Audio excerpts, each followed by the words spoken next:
Counting ప్రశాంతంగా నిర్వహించేలా కట్టుదిట్టమైన ఏర్పాట్లు చేశామని జిల్లా ఎస్పీ ఆరిఫ్ హఫజ్ వెల్లడించారు. జిల్లా వ్యాప్తంగా 3వ తేదీ నుంచి 6వ తేదీ వరకు 144 సెక్షన్ అమల్లో ఉంటుందని తెలిపారు. ఎవరూ గుంపులుగా తిరగకూడదని సూచించారు. శాంతి భద్రతలకు విఘాతం కలిగించినా, అసాంఘిక కార్యకలాపాలకు పాల్పడిన కఠిన చర్యలు తప్పవని హెచ్చరించారు. ఎలాంటి అవాంఛనీయమైన సంఘటనలకు తావు లేకుండా ప్రశాంత వాతావరణంలో కౌంటింగ్ ప్రక్రియ జరిగేందుకు అందరూ సహకరించాలని కోరారు. అందరికీ నమస్కారం.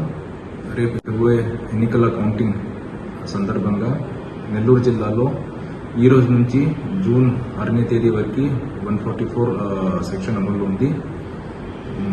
నెల్లూరు జిల్లా పోలీస్ తరఫు నుంచి మన ప్రజలకి మనవి, ఎవరూ అనవసరంగా బయట తిరగండి. 144 సెక్షన్ అమలు ఉంది కాబట్టి అన్ని పోలీస్ పికెట్స్ ఉన్నారు, మొబైల్ పెట్రోలింగ్ కూడా నడుస్తుంది. సో ఎవరైనా ఈ అన్లాఫుల్ అసెంబ్లీగా గ్యాదర్ అయితే డెఫినెట్లీ వాళ్ళ మీద కఠిన చర్యలు తీసుకుంటాము. అలాగే హోటల్ చెకింగ్, లాడ్జెస్ చెకింగ్ కూడా జరుగుతుంది. సో దీని సందర్భంగా క్రిమినల్ యాక్షన్ ఉంటుంది.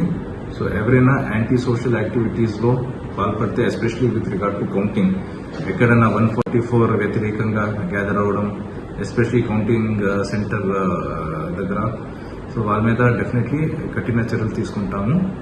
సో నెల్లూరు జిల్లా పోలీస్ తరఫు నుంచి నెల్లూరు జిల్లా ప్రజలకి ఈ రోజు నుంచి 6వ తేదీ వరకు దయచేసి ఎవరూ అన్నెసెసరీగా అనవసరంగా ఒక గ్యాదరింగ్ లాగా బయట రాకండి. Or else there'll be some criminal liability. Police department సహకరించండి. సో దట్ ఈ కౌంటింగ్ ప్రక్రియ కూడా మాకు పీస్ఫుల్గా నెల్లూరు జిల్లాలో మేము పూర్తి చేస్తాం.